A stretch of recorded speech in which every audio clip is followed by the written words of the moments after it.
Hi, my name is Carrie Irvin, and I'm an IO psychologist invited by President Bobby Farland to do my part in lessening the gap between research, practice, and HR systems, mainly selection.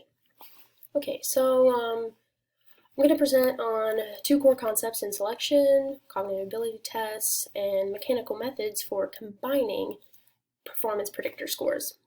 So cognitive ability tests, I'm going to talk about what it is, when not to use it in selection, and for mechanical methods, I'm going to talk about combining scores from multiple selection methods, which is what it is.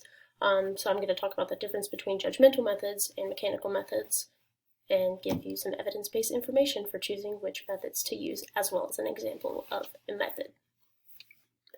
Okay, so first, cognitive ability tests. So what is a cognitive ability test? It assesses for the potential for mental processes like thinking used to perform work tasks and solve problems at work. So the constructs measured are the ability to learn in an educational and training situation. There are several different abilities. That's what table 11.1 shows there. So these different abilities, there's some main ones that like different forms of verbal abilities, mathematical abilities, memory, and reasoning abilities. So in selection cognitive ability tests, the different tests measure different abilities. They're not all the same, so therefore they're not interchangeable. So the use of cognitive ability tests in selection are mainly used for pre-screening for these mental abilities, such as the Wonderlic personnel test, if you are familiar with that. So these cognitive ability tests are used to predict task performance for a variety of jobs across organizations.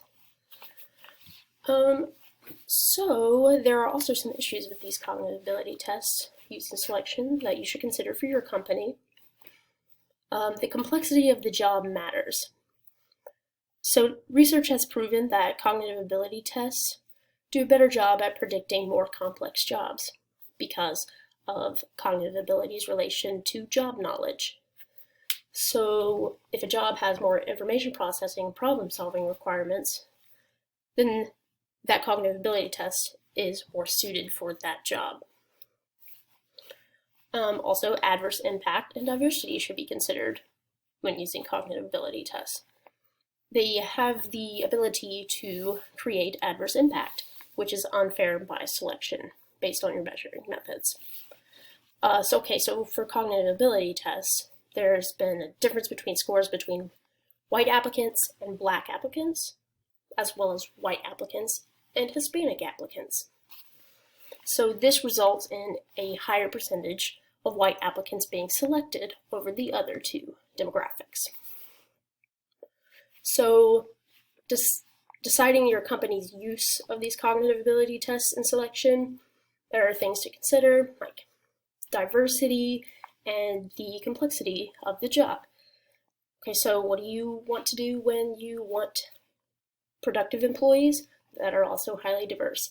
I would recommend considering expanding your recruitment efforts of minorities so that you have a larger applicant pool to pull from with various demographics. And then also, once hired from these varying different demographics, I also recommend expanding your training efforts to the minorities so that we can quickly develop these required skills for job success. So moving on to the methods of combining performance predictors used in selection. So first, I have a couple methods I'm going to talk about. Judgmental methods, mechanical methods. So what are these methods? Judgmental methods, using your own judgment. So for example, you would look at an applicant's cognitive ability test scores and then also look at their interview scores. So once you look at those scores, using your own intuition, judgment, you make a decision about their future job performance. So mechanical methods. You're not using your own judgment to make the future prediction. You're relying on statistically proven formulas that are developed specifically for determining an overall score on multiple different measures that predict performance. There are a couple examples of these mechanical methods are multiple regression and unit weighting. Okay, so how do we choose these methods for combining predictor information? Do we intuition or statistics? Judgmental versus mechanical. Okay, so mechanical methods improve your ability to predict job performance by upwards of 50% relative to judgment methods, and this is proven by a meta-analysis of several different studies comparing both mechanical and judgmental methods. So judgmental methods actually are found to reduce identifying good hires by more than 25%. So because of reliance on weighing different predictors and scores to combine to get this overall score of predictive performance in the future, I would recommend going with mechanical methods, the statistics, play it safe, and judgment is hard to be thorough and objective and systematic, so it's just better off playing it safe by using mechanical methods. Okay, so an example of a mechanical method is multiple regression. This approach uses several different tools and math to come up with a predicted future performance.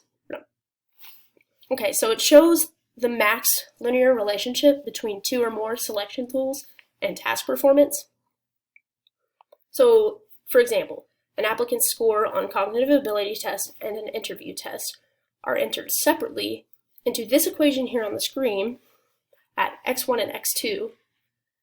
And then once that equation is calculated, it will give you their maximum predicted work performance. And then from there, you can take this performance and rank order it from best to worst with other applicant scores once plugged into this multiple regression equation. Okay. And the verdict is cognitive ability tests for the win, but not without first considering the complexity of the job you are hiring for. They're great for predicting performance on more complex jobs with more information processing and problem-solving demands. And I also would recommend using them alongside multiple other selection tests to avoid issues with discrimination. You could then use these mechanical methods like multiple regression to take those scores on the multiple different measures and figure out what the person's overall work performance score will be in the future. So mechanical methods are also better suited to combine predictor scores than your intuition. So I would play it safe.